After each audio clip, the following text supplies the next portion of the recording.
Good afternoon, everybody. Welcome to today's webinar, Train the Trainer and Mentorship Training to Support RAP Employees from Apprenticeship, Illinois.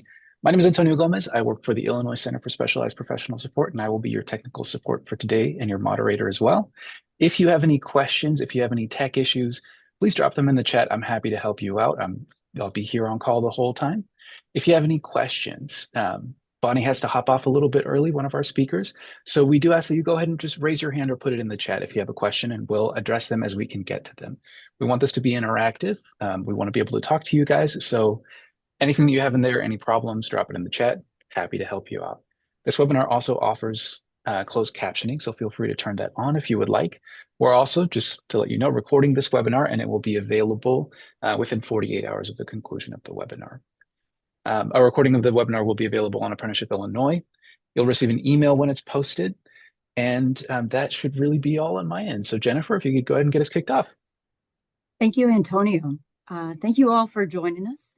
It says Nate Carlson on here. Normally he runs these, but he is taking a well-deserved few days off. So just want to thank you all for joining us. You know, it's one thing that we expand apprenticeships or create new programs, but we also want them to be sustainable.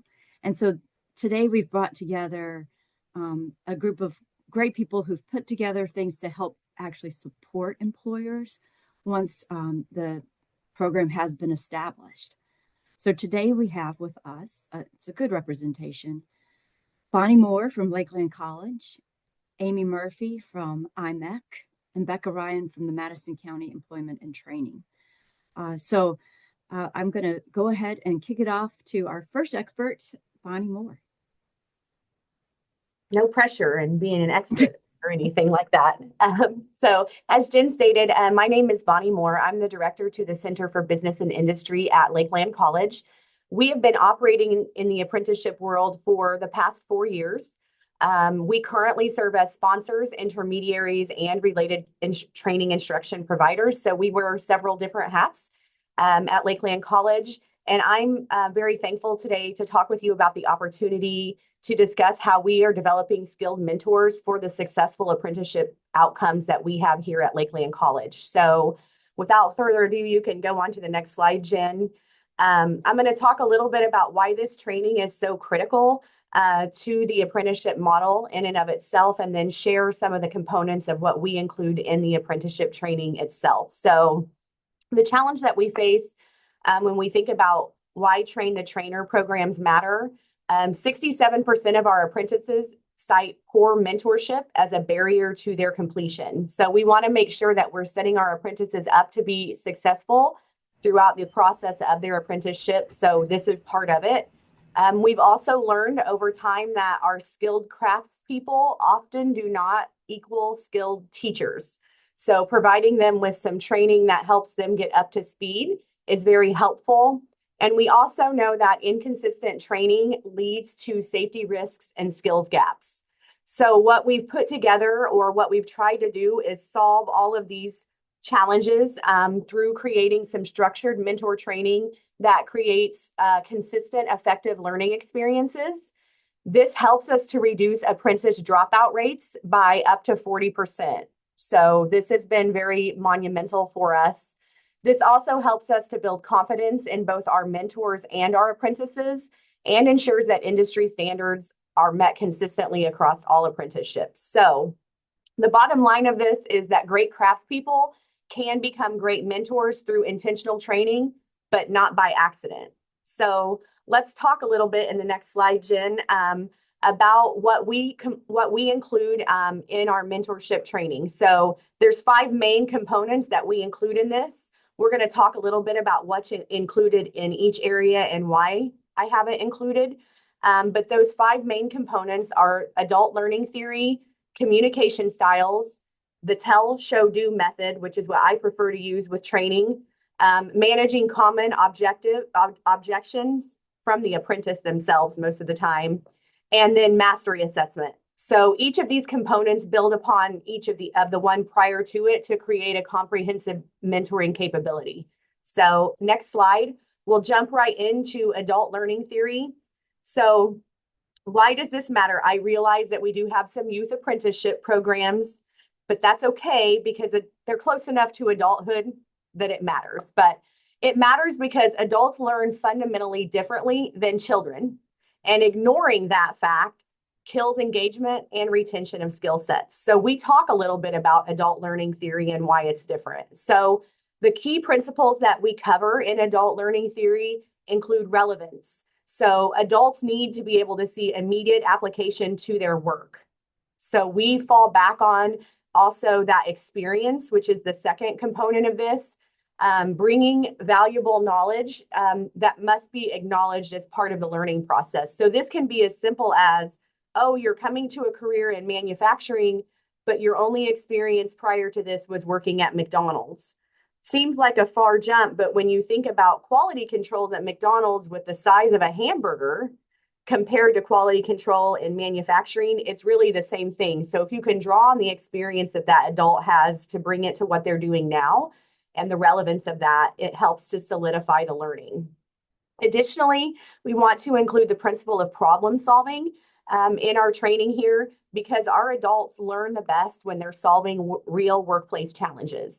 And lastly, self-direction. I don't know about you, but if you treat me like a child, I'm going to resist absolutely everything that you try to teach me. And I think that that's pretty straightforward for any adult learner. So we talk about those things with our mentors, and then we explain to them what the impact of this using the adult learning theory is in their training. So mentors who understand these principles see 50% better skill retention. So this matters. It also reduces frustration and builds mutual respect between the apprentice and also the mentor, and it creates buy-in rather than compliance. So you're building right off the bat by creating that relationship. In the next slide, we're going to talk about communication styles. So I personally prefer to use DISC because I think it's very simple to understand. And there are lots of different communication style training models out there. There's colors, there's DISC, there's Myers-Briggs, et cetera, et cetera. But to me, using DISC is a very clear and straightforward way to explain this concept to somebody that maybe hasn't had any training on it before. So why communication style matters, why training them on these communication styles matter is because mismatched communication creates friction, it slows learning, and it damages relationships. And those are three things we definitely don't want to have happen, especially in the beginning of an apprenticeship. We also know that somebody who might be a dominant communication style needs different motivation than a steady communication style. So we talk very briefly about the 4 different styles of DISC, and I'll touch on these quickly. D being the dominant communication style. So these folks are very direct and results focused. And we talk about why it's important to give these particular how to identify them. I guess we should say that first. How to quickly identify somebody's communication style. In case you didn't notice, I'm a D dominant. But we know that based upon our communication styles, we might need to adjust what we're saying and how we're saying it so that it's received by the apprentice. But we talk about each one of those and those identifications and how we can tailor our messages based upon that. So with our D or our dominance, we know these direct results-focused people are not the ones that you can go through everything step by step. We want to give them challenges and autonomy. We talk about I's being influential. So these are enthusiastic, people-focused folks. They want to use teamwork and recognition to be successful. We talk about S, steady communicators who tend to be patient and supportive, providing them with stability and step-by-step guidance. And then lastly, our C's, who are conscientious communicators, are very analytical and detail-oriented. So we need to give those folks thorough explanations and time to process. So we go a little bit deeper into that. I mean, this entire training is roughly 3 to 3.5 hours complete. So we don't go deep into it, but giving people the skill sets to understand where they fall in communication and how to quickly identify others and adapt the messaging is really key to this. The impact of doing that allows for the mentor to adapt to the apprentice's style, which increases learning speed by about 35%. It also prevents personality conflicts from derailing the training, because that's really the number one issue that we see between mentors and apprentices, is that conflict. And it builds a stronger mentor-apprentice relationship in general. So we do cover communication styles. Next slide. After we do communication styles, we talk about the tell, show, do method. So random instruction really creates confusion and safety risks. So this tell, show, do method ensures systematic skill building so that the apprentice knows what to expect every single time that they're being trained. The 3 steps sound very simple. They are, but there's a little bit more to it than just telling, showing, and doing. But the intent with tell is that we explain the task so that there's some foreshadowing for that apprentice to know what's coming next. We talk about safety requirements, and we talk about quality standards. So that tell gives them the what to expect when you're expecting, sort of speak. Once we go from tell, we move to show. That doesn't mean that we do it one time, but this is where we demonstrate the skill while we explain the thought process behind the skill, because we know we've got at least 2 communication styles that need to know the why. And then lastly, we have the do portion. So this is where we guide the apprentice through practice with immediate feedback so that they're not developing undesirable habits that we have to then go back and recreate. So each one of these steps matter, because tell builds understanding and sets expectations. Show provides a visual model and reveals expert thinking, and then do creates muscle memory and confidence through guided impact. And what we found by using the tell, show, do method, whether it's in manufacturing or banking or childhood education or anywhere, we find that using this method reduces training time by 30% compared to informal methods, because it includes all of the communication styles in it, takes the guesswork out of it. It also dramatically improves safety compliance and creates consistent quality across all of the apprentices. So everybody knows what to expect when the training part comes through. So after we go through tell, show, do, where we do require them to practice with some immediate coaching as well, not in front of the group, but in pairs, because unless they're doing it, they aren't understanding it. Once we go through with that, you can change slides, Jen. We talk about common objections. So this is not something that I made up. These are objections that our trainers or our mentors have shared with us that come up the most frequently, because unprepared mentors get derailed by apprentice resistance, and that leads to frustration and then poor outcomes. So it's really important to train your mentors how to deal with objections. Some of the most common ones are, I already know how to do this. I refer to that person as know-it-all Ned. This is stupid, or this is pointless. The old way worked fine. I don't have time for this. Those are typically our top 4 objections. And we equip our mentors with how to address each one of those as they come up, so that they're prepared and they can move forward with their training. In this sort of response framework, we train that we should be acknowledging the perspective of the apprentice without arguing. Again, kind of adult learning theory. We're redirecting to the bigger picture and their goals. We're involving the apprentice in problem solving, and we're setting clear expectations about standards and consequences. So if you think back a few slides to when we talked about adult learning theory, all of these things are encompassed here in that conversation. So the impact of training on common objectives is that it keeps our training on track instead of spiraling into conflict.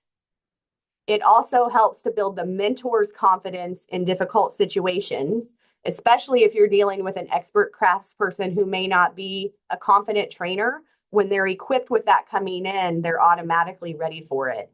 And lastly, it maintains professional relationships while it allows us to enforce that standard of training. So that is a piece that we didn't have in the beginning, but realized it was something that we should add in as we go through. Next slide. And then mastery assessment. So why this matters, because mentors who can't accurately assess mastery are either going to hold apprentices back unnecessarily, or they're going to advance them unsafely. So we want to make them or have them understand exactly what it is that it takes to know whether somebody's ready to move on, or we can check that competency off. So those assessment indicators that we measure are speed. Can they perform the task at an acceptable rate? Quality, does it meet the industry standards consistently? Independence, can they work without constant supervision? Problem solving, again, can they handle variations and unexpected issues? And safety, do they follow protocols automatically? So those are the things that we look at when we're assessing mastery. And then how do we assess that? There's not just one way, because this is pretty subjective. Assessment methods include direct observation during normal work, also structured competency checklists, which you probably already have in a work process schedule, progressive independence tests, and then peer review and feedback. So all of those things coming together allow us to adequately assess where the apprentice is at and whether or not they've mastered that skill. And the impact of including mastery assessment in mentor training ensures that our apprentices are truly job ready and not just trained. It also protects our company reputation and our safety record, and it allows us to build apprentice confidence through clear achievement milestones. So that's why we included that in there. Next slide. So integrating these things all together kind of creates this synergy effect, and they work together very well. So these components kind of multiply the effectiveness of the training when we're using it together. So adult learning theory and DISC allows us to personalize an approach that respects the learner. The tell, show, do, and objection management allows for us to create smooth skill transfer even when there's a little bit of resistance. And then all four of those areas plus mastery assessment allow us to create confident and competent apprentices. So some of the real results that we see from doing this training, the organizations that are implementing this training see a 40% reduction in apprentice dropout rates, 25% faster skill acquisition, 60% improvement in mentor satisfaction, and significantly improved safety records. So now we know what's included in the training. You can go to the next slide. What do we do next, right? So we need to identify our current mentors who need this training. We need to schedule comprehensive train the trainer sessions. I'm actually in the process of trying to decide if this is something that I can offer as an online training that would be self-paced, and I'm not sold on it yet. It also allows us to provide ongoing support and refresher training as needed to our mentors, and it allows us to measure results through apprentice feedback and completion rates. But as we conclude this part of the presentation, please remember that mentor training is an investment that pays dividends in apprentice success, that great mentors truly are made and not born, and that consistent application of these principles can transform your apprenticeship program. So this is what we include in our training. I'm sorry that I'm not going to be able to hear what everybody else does, but I can come back to the recording. So I sincerely appreciate the opportunity to share how we're training mentors here at Lakeland College. Before I pass the torch on to Amy, are there any questions? I see there's some stuff in the chat. I'll read. I have a question, Bonnie. Yes, ma'am. Would you all offer this to ones that you're not even providing the RTI, or that you're not the sponsor? Would you all be? Yeah, absolutely. Yeah. I mean, I would be very willing to share the training PowerPoints that we have created for this as well, if anybody is interested in it. Interestingly enough, I created this for a local manufacturer first, and then we just adapted it to be able to work with the mentors. And this is fantastic. You thought about so much. I love it that you give it. It's very short, so at least you introduce them to it, and they can learn more. But you're right. Just because somebody knows how to do something doesn't mean they know how to teach how to do it. We see that very often, especially organizations that are promoting within, which we of course love, but we don't always equip people with the skills that they need to move into leadership roles or mentorship roles. We just rely on them having that technical ability. Mhm. Definitely not the same thing. So, yeah. Oh, I see people want the PowerPoint. I will make sure that I get that sent over to Jen.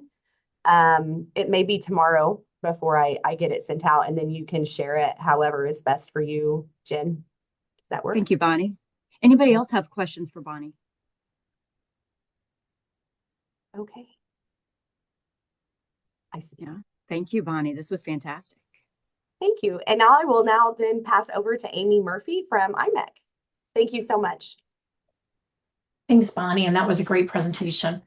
I'm Amy Murphy, and I'm a technical specialist here with the Illinois Manufacturing Excellence Center, and we focus here within Illinois on the various manufacturers statewide. What I'm going to present today is kind of our approach to the mentor training, which you're going to see is a lot of similar to what Bonnie talked about. So you're going to see a lot of similarities, which is kind of a nice thing because we utilize DISC as well.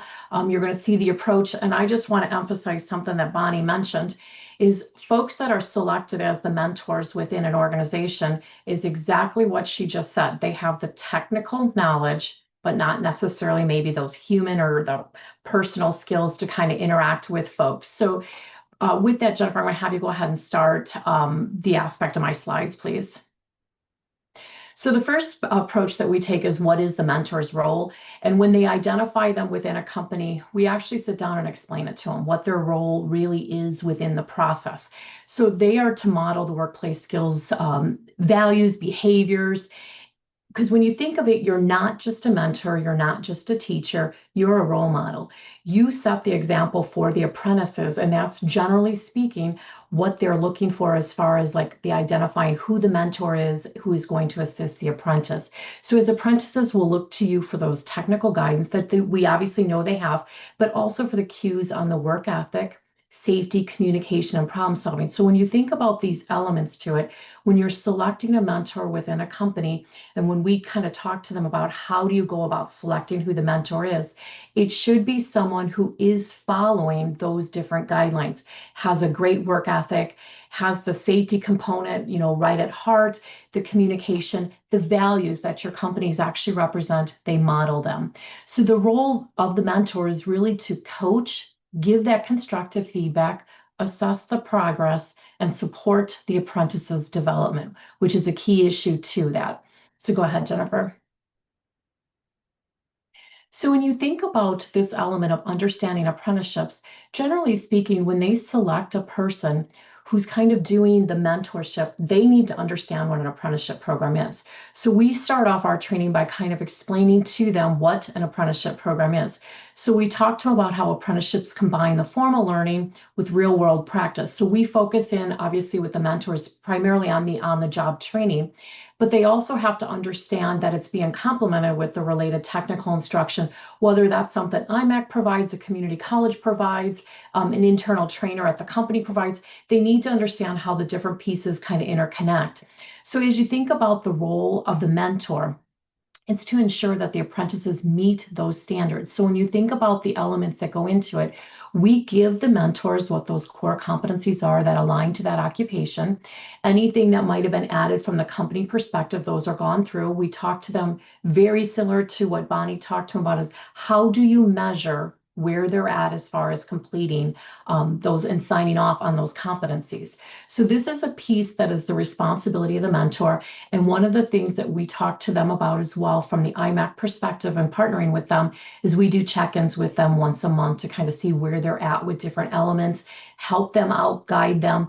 And this is just kind of like the support system that we have in place. So this initial training that we do for all mentors that go through it, just like we do an apprentice training. So go ahead and do the next slide, Jennifer. So when you think about assessing the competencies, as we talk about those different things, it is very much the assessing aspect goes beyond just checking a box. And this is a very huge element, and Bonnie really touched on this as well.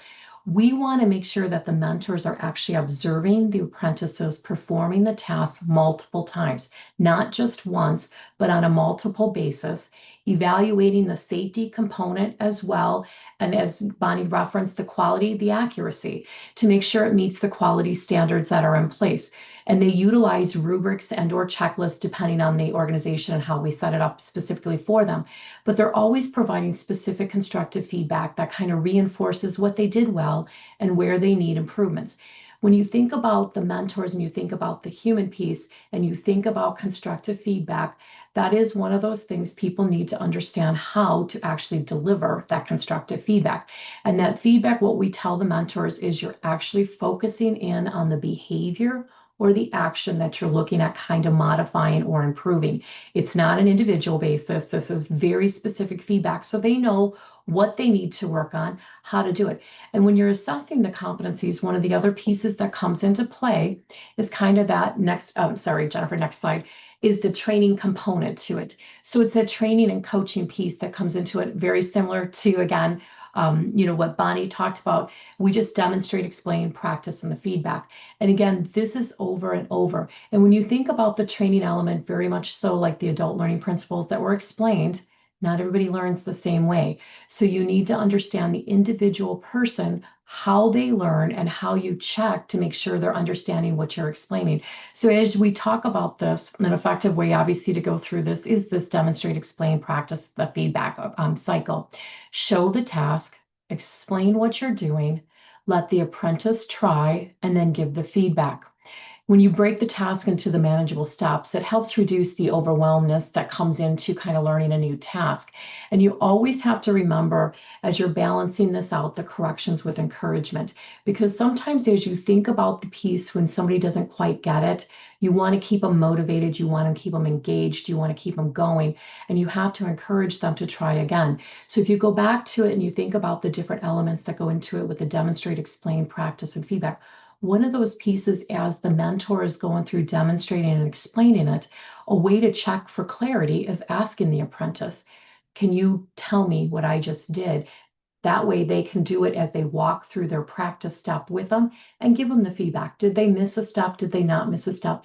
And some of the other elements that we do with certain companies is we actually work through work processes where we have different things kind of outlined out for a specific job that they have as a job aid reference tool to go back to it.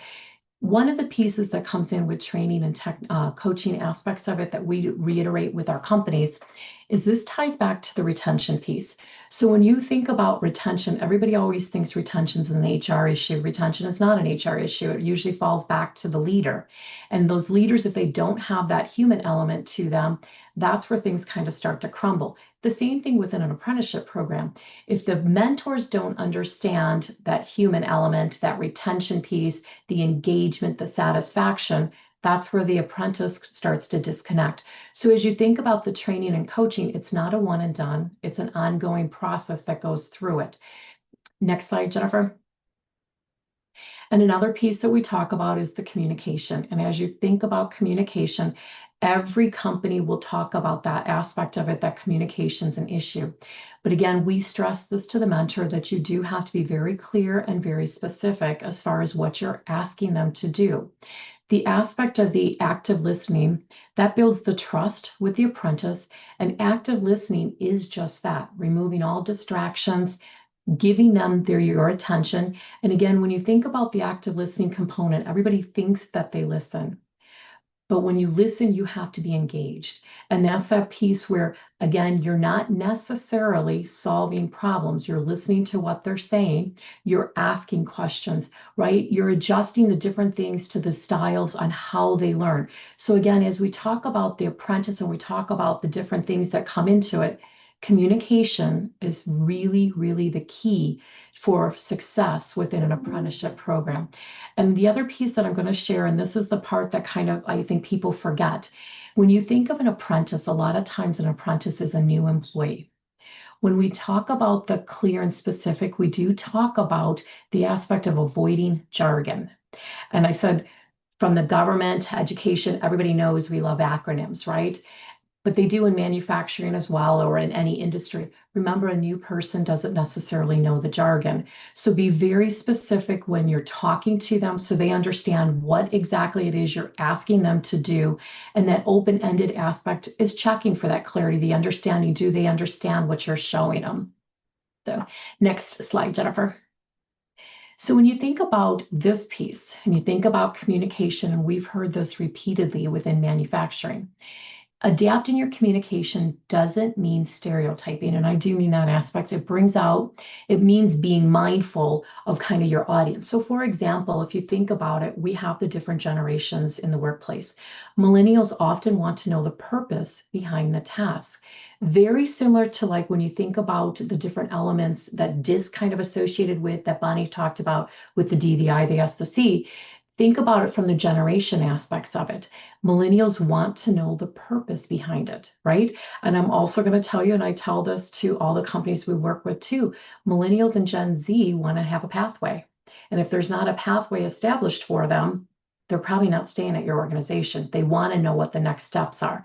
And again, as you think about it, we talk about even like the Gen Z who uses the technology and wants those check-ins. They want the feedback. And that feedback is not just the constructive. They want to know if they're doing well. And that's the piece that sometimes mentors, leaders kind of tend to forget, is that recognition piece. And again, if you go back to the piece that we talk about with the retention aspect of it, it ties into employee engagement and employee satisfaction. So as you think about the different things, we talked about the millennials, Gen Z, they prefer the quick digital updates. And this is something that I will also share too, that we tell the mentors and we tell this to the apprentices. You have to adapt yourself to whatever the company's rules are as far as the communication. So if the communication process is emails, you have to kind of get your information through emails. They're not going to switch it to text just because you're a text person.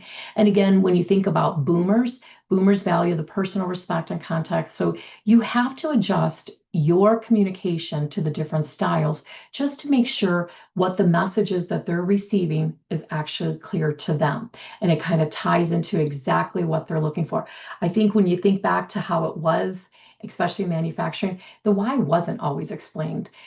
Let them know how what they're doing connects to the bigger picture. Explain it to them. See where their ties in so they understand the overall picture. Next slide, please.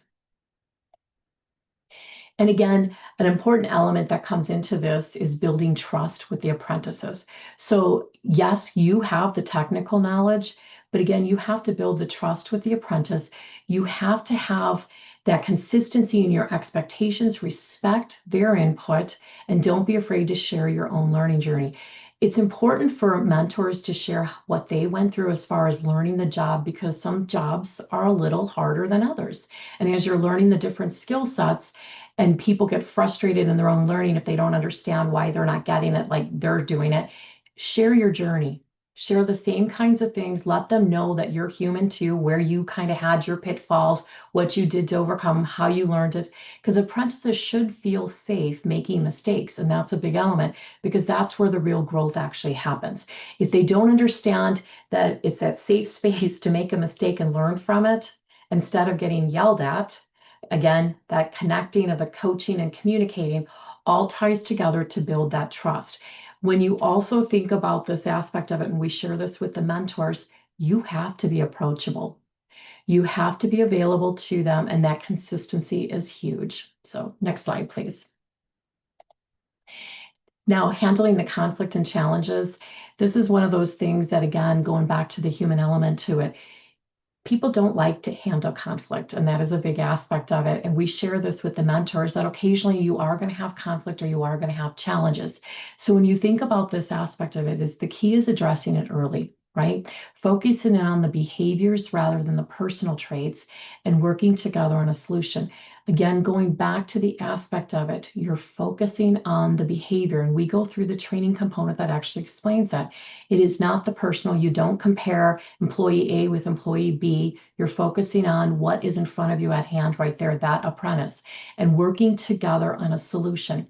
As you think about this aspect of it, and you think about just in general, when you think about any kind of challenge or opportunity that could come up, if somebody is bringing a problem forward, ask them for a solution. Let that person know you've thought it through and thought maybe this is how to do it, right? This is that aspect of working together to find solutions. And if it escalates, obviously the issue continues, it escalates beyond your scope. That's when you involve obviously higher ups. If the mentor is not directly a supervisor and you have to bring them in, but a mentor should identify that aspect of it and kind of work to resolve those issues. Next slide, please. This is probably, I would tell you, the number one thing that I think is to make an apprentice successful is having some meetings and check-ins. As apprentices benefit from obviously the structured check-in, especially when you look at what I shared before with the generational gaps there. When we talk about the generations and we talk about Gen Z, we talk about Gen Ys, they do need those connections.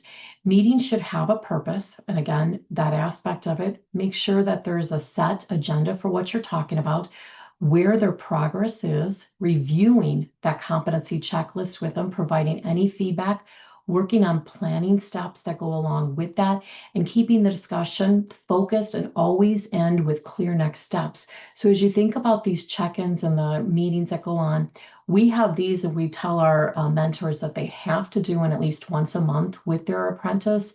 Most of them do it weekly, which I think is actually an excellent practice to kind of get into, because again, waiting a month if they're doing something wrong can actually hinder them. Next slide, please. So just to kind of share some of the key takeaways that we do within ours, when you think about the mentorships makes or breaks the apprenticeship experience, again, by assessing competencies fairly, adapting the communication and building trust, you're not just training apprentices, you're shaping the future of the workforce. When you think about what the goal for the mentor is, it is to provide that next level of individuals who can do it. So when you think about companies who have that tribal knowledge that they may lose as a person retires, this is an opportunity to transfer that to another person. And I always tell the mentors, use it as a huge success when you have an apprentice who gains that credential and can kind of return the favor and become the next mentor to kind of guide the next person along.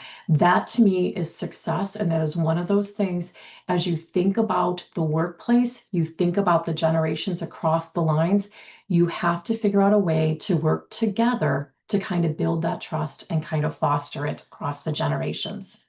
And my last slide there, Jennifer, if you don't mind going to that, I always leave it as a final thought, and I say this, and I tell our mentors as you think about this, and you guys can kind of read the slide that's there in front of you. This whole process of an apprenticeship program, having a mentor that is highly trained, and our training varies depending on companies.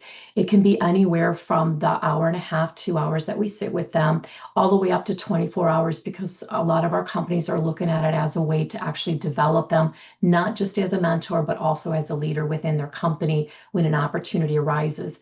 But I tell them, when you think about working with your apprentice, and you say they just can't get it, before you make that statement, did you give them every opportunity to learn it? And what I mean by that is going back to what Bonnie talks about with the adult learning principles. Not everybody learns the same way. So if you keep repeating on how to do something the exact same way, yes, their apprentice isn't going to get it. That's not their learning style. So it's understanding the person, understanding how they learn best, and adapting to actually fulfilling that. And with that, I am going to ask if there's any questions before I turn it over to Becca.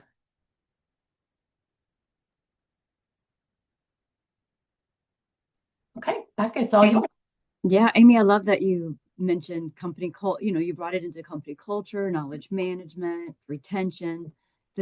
Thank you. This is really good. Thanks. Any questions for Amy? And it's not your last chance. All right. Becca. Thank you.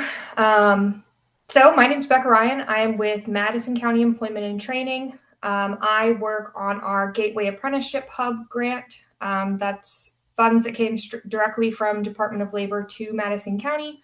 And we are distributing those throughout 18 Illinois counties and 5 Missouri counties. So it is a bi-state initiative.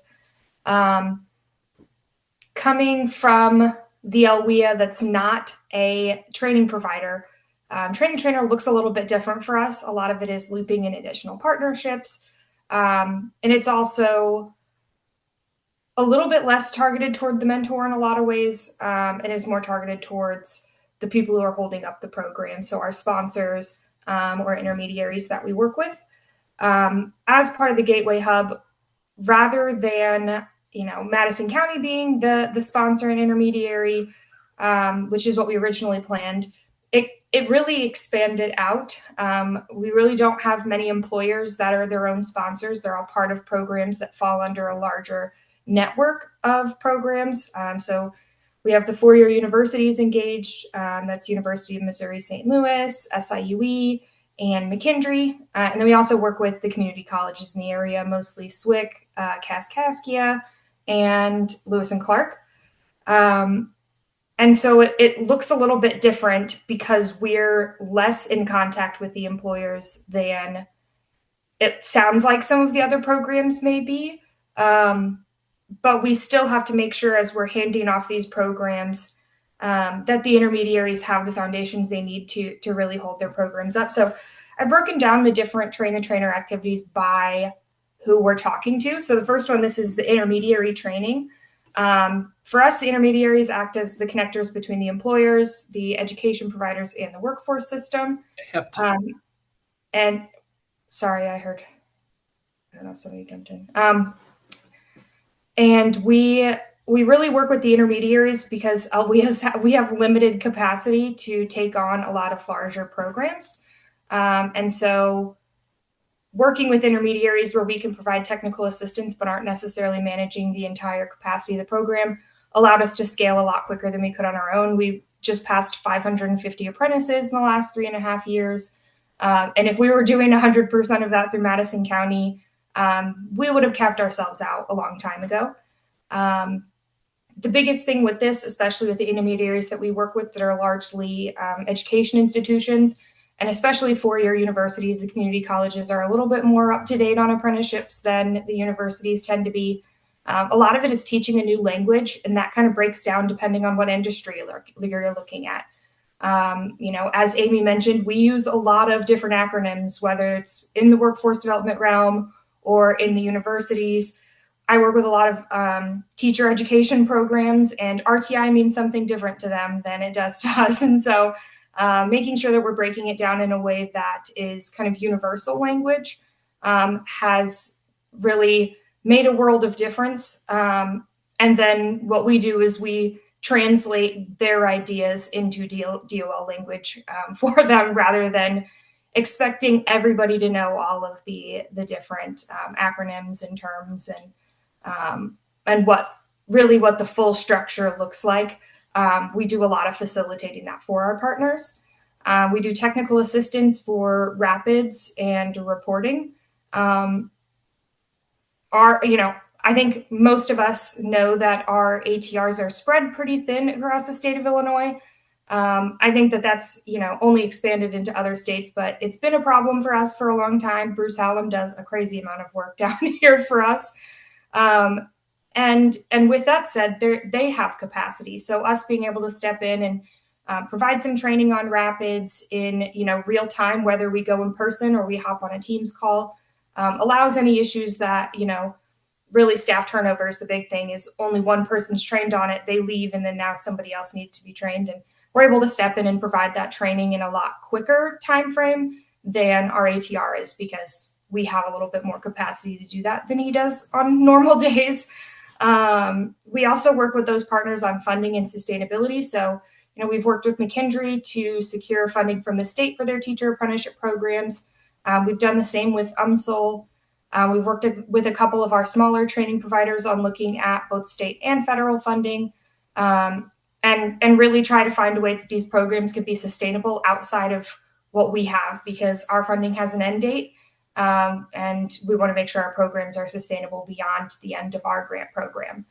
And then we also do a lot of assistance with business development, especially as programs get going. So McKendree, for example, when they're going and explaining an apprenticeship program to the employers, it's sometimes hard for them to translate that information, especially when it was new. So I would join those calls and meetings and kind of help translate what the apprenticeship piece was and why we were doing it. compared to traditional teacher-ed programming. We do the same. SIUE has a laboratory technician apprenticeship program. And while they run great training, working with like an international company like Thermo Fisher Scientific, that was a 2.5-year long contract process to get them on board. And that's something that a lot of our partners don't have capacity for. So where we sit in kind of our larger network is kind of lifting up those capacity barriers through, a variety of train the trainer activities with those intermediaries. Next slide, please, Jennifer. So the next piece of this, and this stretches more into not just our Gateway Hub grant, but various other apprenticeship activities that our department participates in, is our employer training. Again, it looks a little bit different than some of the more structured programs that come from training providers. But our goal is to be in direct response of what an employer asks us for. And every employer wants something a little different, but we try to find the areas where the needs of employers overlap. And so kind of we start with gaps in understanding. There are programs that when we piloted them, we ran into them full steam ahead. And then there was a lot of confusion with those first cohorts that we then had to clean up and kind of start fresh as we moved into newer cohorts. So for us now, it's trying to get ahead of any of those gaps in understanding before anything starts, especially as we look at programs for individuals with disabilities. We don't want to create any unnecessary confusion. We're working with really vulnerable populations, and any issues that come up can be the difference between an individual being successful in this job or never working another job in their lives, which is, it's really important to make sure that we're being mindful of that from day one in working with an employer, and making sure that any of the misunderstandings are caught before an individual starts working. Another piece of this has been enhancing our own capacity to train, since, at our core, we're not training providers. One way that we've done that is our Gold Star customer service training. We had several of our staff get trained through the National Restaurant Association to provide that Gold Star customer service training. That's been done at the level of, high school students, but it's also been done with leaders in our local Chamber of Commerce. Customer service is the foundation of a lot of programs, and it not only is important for staff who are providing customer service, but for employers who are hosting staff of customer service. And so that's something that we've been able to do at a pretty large capacity. I think we're over 400 people in the last few years being certified with that Gold Star customer service training. And it's something that our staff, we look at ways that more of us can get trained, ways to enhance the presentation of the materials. We work really closely with the National Restaurant Association on that. And it's a way that we can be more prepared to provide some of that training, given that it's not our natural role. Another thing that we're really looking into this year is the windmills awareness training. So this is something that our staff will be partaking in. I think 4 of us will be taking this training that is directed at employers who are looking to hire individuals with disabilities, whether that's intellectual, physical, making sure that we are able to provide the necessary training for employers to go into those programs successfully. Our department's been running these programs for a few years now, and we've learned a lot along the way. And one of the things we learned is that we wanted to make sure we had the best information possible to provide to employers, again, from day one. And so this is a training that we'll be going through that talks about reasonable accommodations. It talks about employers being comfortable with asking questions of staff, because you can't provide accommodations if you're not willing to open that conversation up. Talks about different kind of disabilities and, accommodations that align with that. Really like EEO, we've had issues with it with some of these programs where the director who says yes to the program loves it, but they haven't necessarily translated their passion for it down to the staff who are really working with those individuals, their mentors and supervisors. And so for us, it's making sure that it's a whole organizational interest, rather than just, one person who maybe isn't going to be there on the day-to-day. So that windmills training, us being trained, then allows us to spread that information more broadly rather than expecting all of these employers to go through, a 12 module kind of long program to get certified. We're able to then step in and provide that. It also helps. We have employers who they encounter issues with some of the individuals, and they come to us and are able to ask the best way that they can address it, who should be involved, and what those conversations should look like. The biggest piece of that is making sure that they're holding all their staff to the same standards, but also being understanding of what those accommodations look like and how to have conversations that maybe they just haven't had to have before. So really it's equipping those employers with skills to foster, a successful, thriving environment for those apprentices.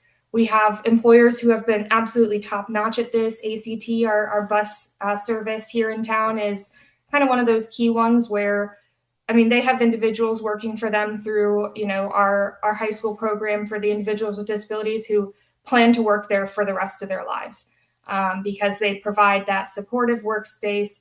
They have mentors who were willing to learn and take guidance on how to be, well supportive of these individuals. And they've provided the accommodations to make these individuals successful, given various barriers. A big one around us is transportation, and ACT is well poised to assist with that. So it's finding ways that the employers can use their skills to resolve some of those barriers without it being hefty costs in most cases. But it makes a pretty significant impact on the individuals that they're working with. So for us, it's the more information we have so that we can become the trainers allows us to really scale the amount of people able to participate in the programs and be successful with it. Next slide, Jennifer. So kind of last piece of this is we do have some mentorship training, but we've worked with other training providers to develop that because that's not our skill set. So, as Amy and Bonnie talked about, mentors are a key to an apprentice's success. The person who's there with them on a day-to-day basis has a lot more impact on if an individual is going to be successful than, as I mentioned, like leadership teams who aren't necessarily there on the day-to-day. Those mentors are the ones who are there and ensuring success. So for us, it was, coaching, communication, and support strategies. For us, kind of where this mainly came into play was that we talked with McKendree and SIUE on what they saw as challenges to individuals doing, a teacher apprenticeship program. Where was the gap at that was making those retention rates, kind of terrible. Missouri, it's even worse. Their first year teacher retention rates are just awful. And of course, you have to look into the why behind that. And a lot of it was individuals coming in. Being a teacher is an extremely stressful job. And a lot of times in that first year, they're just kind of dropped into the role with no support on how to navigate the different challenges that come about, being a teacher, which there are so many of them. And so what we did was we worked with McKendree and an organization called Fueling Growth Group, and then a variety of retired teachers actually who came in and helped develop out the curriculum on specifically training teacher mentors. What we like about this is that it's self-paced. So those mentors, or in the teacher world, I think they call them cooperating teachers, but for us, they're the mentors. That they have the skills to be supportive of those individuals. Student teaching's been around for a long time, but we want the mentorship to go a little bit beyond that student teaching experience, where there's a lot more engagement, a lot more assistance with the different coursework that they're taking in addition to their field hours. And so kind of part of getting the buy-in of the mentors for this was finding something that would incentivize them. So teachers in Illinois and most states are required to do a certain amount of professional development hours throughout the year in order to maintain their licensure. And so what McKendree was able to do was take these online modules and allow them to transition to continuing education credits for those teachers, free of charge to them. Our grant was able to pay for the curriculum and the training, and it doesn't flow through the university. It's through this independent training provider. So these cooperating teacher mentors are able to take the training online and then get some of those professional development credits that they're required to without paying for it, and being able to do it entirely on their own time. And so far, we had a few teachers do this over the summer, mostly to get some input on any improvements before we kind of launch it on a more full scale. And for them, all three of them that took it this summer were more excited to do the cooperating teacher activities because they had a little bit more reasoning behind their role and why it was so important to the success of those. I think for a long time, teachers have just kind of been forced to be those cooperating teachers. There's not a lot of choice behind it. And so engaging them in a way that excited them about the process and helped it make a lot more sense what their role would be, we think is just going to be pretty impactful. So this was our kind of first go at the mentor training. But we're hoping that with the windmills training, we'll be able to put something similar together for those who will be mentors to the individuals with disabilities. Again, that's an area where it's even more important to have support. We're looking at ways to kind of merge job coaching with mentoring and the different ways that we can provide as much information as possible given our limitations. And for us, it's finding training providers who are, willing to be flexible, try new things, has kind of been the key to that. That's all I have. That's fantastic, Becca.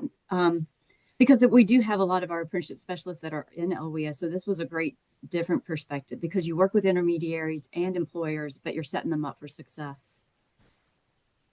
Any questions for Becca or Amy? We still have Amy here. Or any comments? Anyone already doing this?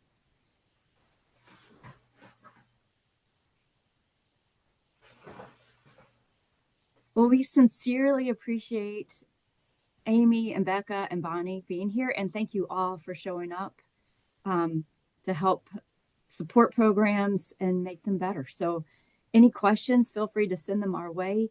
I know we're going to get these posted on apprenticeshipillinois.com.